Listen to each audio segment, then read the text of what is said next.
पूजन करणार आहोत, डायरेक्ट येतात, थेट पैसे येतात. इथं मध्ये कोणी एजंट नाही आहे, मध्ये कोणी पैसे लुबाडणार नाही. आता पण तुम्हाला चेक पेमेंट मिळणार आहे, त्यामुळे ते तुमच्या खात्यामध्ये टाका. कुणाला 1 रुपया द्यायचा नाही.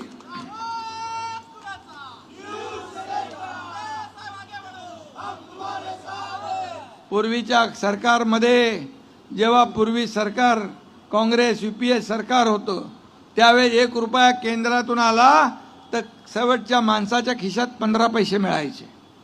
हे मी म्हणत नाही, तेव्हाचे प्रधानमंत्री राजीव गांधी म्हणाले. पण आता प्रधानमंत्री मोदीजी 1 रुपया देतात केंद्रातून, तो अख्खाच्या अख्खा 15 रुपया शेवटच्या माणसापर्यंत जातो. आणि म्हणून मुंबई महापालिका फक्त सोन्याची अंडी देणारी कोंबडी म्हणून ज्यांनी पाहिलं, त्यांना या ठिकाणी महायुतीच्या माध्यमातून 2.5 वर्षात त्यांनी जे स्पीड ब्रेकर टाकले, कामं थांबवली, कारशेड थांबवलं, मेट्रो थांबवलं, क्लस्टर थांबवलं, या ठिकाणी कोस्टल स्लो झाला, अटल